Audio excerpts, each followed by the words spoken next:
যে মানুষের নাম হাসি তার কিন্তু হাসিটা অনেক সুন্দর, তাই না? আচ্ছা, আপনি মনে হয় সবসময় হাসি খুশি থাকেন বলে আপনার নামটা হাসি, তাই তো? হ্যাঁ, আপনার এই হাসি নামটা কে রেখেছে? আমার আম্মু। আপনার আম্মু রেখেছে না? আচ্ছা, খুব ভালো লাগলো আপনার হাসি নামটা শুনে। আসলে আমার এই বোনটির যে অপারেশনটি আমরা করব সেটির নাম হচ্ছে টিম্প্যানোপ্লাস্টি। টিম্প্যানোপ্লাস্টি এই অপারেশনটি আমরা করতে যাচ্ছি হাসি আপার। তো হাসি আপা, আপনি তো মানে আমার অনেক ভিডিও দেখেছেন, তাই না? তো আজকে আপনাকে নিয়ে কিন্তু একটি ভিডিও করা হলো। তো এই অপারেশন থিয়েটারের চিত্রটিতে দেখে আমার ভয় লাগছে। স্যার, আগে যেরকমটা ভয় লাগছে এখন ততটা ভয় লাগতেছে না, তাই না?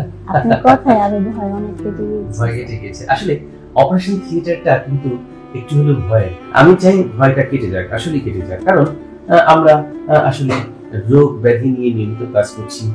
আসলে মানুষের যখন জন্ম হয়, জন্মের পর মৃত্যুর আগ পর্যন্ত কম বেশি টুকিটাকি প্রবলেম, সমস্যা, রোগ ব্যাধি কিন্তু হবেই বা হয়।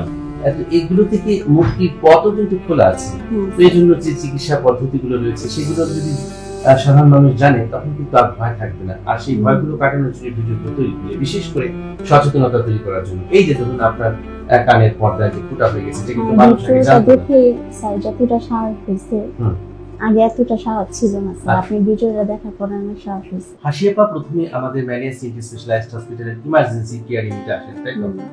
ইমার্জেন্সি কেয়ার ইউনিটটা আসলে ভিউয়ার্স আমি আপনাদেরকে জানিয়ে রাখি, যারা আসলে আমার সিরিয়ালটা পেতে অনেক সময় যায় বা তাদের অনেক আক্ষেপ থাকে, স্যার আপনাকে দেখাতে চাই কিন্তু সিরিয়াল পাই না, আসলে আমি কি করতে পারি বলুন? একজন চিকিৎসকের পক্ষে তো এত রোগী দেখা সম্ভব নয়। এত যেহেতু আপনারা তো দেখানোর জন্য তো রোগীরা অনেক আগ্রহ করে, কারণ আপনি যে কথাগুলো বলেন এতে মানুষ অনেক আগ্রহ করে। রাইট। এখন এই জায়গাটাতে আমি তখন চিন্তা করলাম যে কিভাবে আমি আমার রোগীদেরকে আরো বেশি সেবা দিতে পারি, যে কারণে আমি একটি ইমার্জেন্সি কেয়ার ইউনিট লঞ্চ করেছি, যেখানে 24 ঘন্টা আমার রেসিডেন্ট মেডিকেল অফিসার, আমার স্পেশালিস্ট ডক্টর, অ্যাসোসিয়েট কনসালটেন্টরা কাজ করছেন। এত যাদের খুব বেশি জরুরি সমস্যা বা ইমার্জেন্সি অপারেশন করাতে চায়, তারা প্রথমে কিন্তু আমার রেসিডেন্ট মেডিকেল অফিসার, আমার অ্যাসোসিয়েট কনসালটেন্টকে প্রথমে দেখায় বা তারা প্রথমে দেখেন। দেখানোর পর যদি সত্যি তারা মনে করেন যে হ্যাঁ এই রোগীটির অপারেশনের প্রয়োজন, তখন কিন্তু তারা আমার কাছে জরুরি ভিত্তিতে রেফার করে। আর তখনই কিন্তু আমি আপনাদেরকে দেখি। ঠিক একইভাবে এই যে খেয়াল করুন, আমার ম্যানিয়া সিটি স্পেশালাইজড হসপিটালের ইমার্জেন্সি কেয়ার ইউনিটে প্রথম হাসি আপা আসেন। হাসি আপা, আপনি তো প্রথমে ওখানে নক করেছিলেন আমার হসপিটালে, তারপর আপনি আমার অ্যাপয়েন্টমেন্ট চেয়েছিলেন, রাইট? অ্যাপয়েন্টমেন্ট কি সঙ্গে সঙ্গে পান নাই? তারপর কি হলো? ইমার্জেন্সি ডক্টরকে দেখাইছি, দেখানোর পরে পরীক্ষা দিছে, পরীক্ষা নিয়ে রিপোর্ট দেখছে, দেখে আপনার কাছে রেফার করে দিয়েছে। রাইট।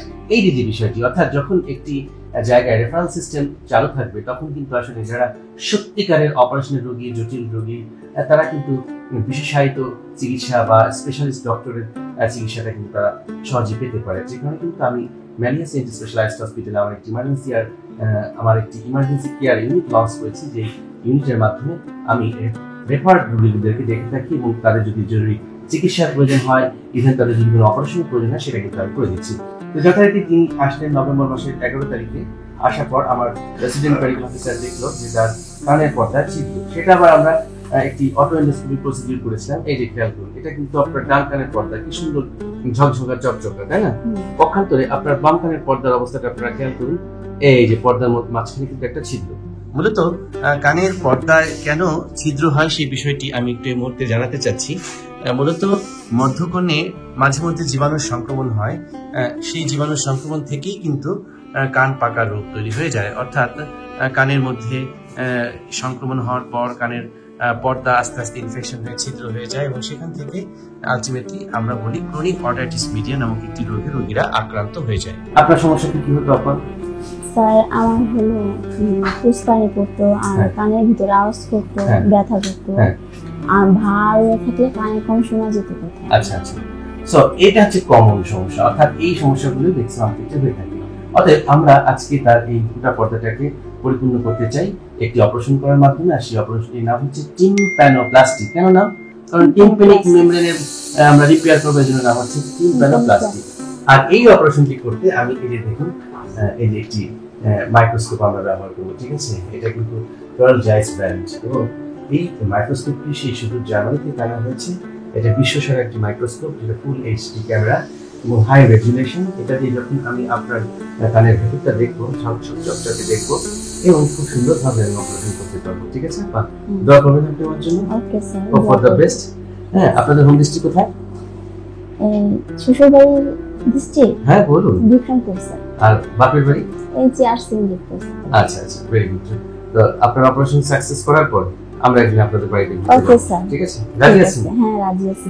আচ্ছা আচ্ছা। আসলে আমার রোগীদেরকে আমি কখনো রোগী মনে করি না, আমি তাদেরকে আমার পরিবারের সদস্য মনে করি। তাদের সুখে দুঃখে আমি পাশে থাকতে চাই।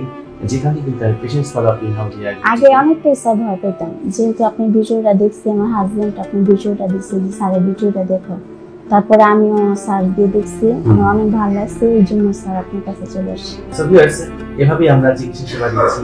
আমরা চাই যে জটিল রোগীগুলো যেন অতি দ্রুত চিকিৎসা সেবা পেতে পারে, আর এই জন্য আমার কাছে ইমার্জেন্সি কেয়ার ইউনিট রয়েছে। আপনারা চাইলে যোগাযোগ করতে পারেন আমাদের ইমার্জেন্সি কেয়ার ইউনিটে। আমি ডক্টর বাসুদেব আছি আপনাদের পাশে। আর আজকে যে বোনটি আমার হাসি, তার এই হাসি মাখা মুখটা যেন থাকে, তার নামের যে সার্থকতা হাসি, তার মুখে যেন থাকে হাসি, কারণ এই হাসিকে আমরা সবাই ভালোবাসি, তাই তো? তো দেখা হবে সফলতার পর। Thank you very much for watching this video.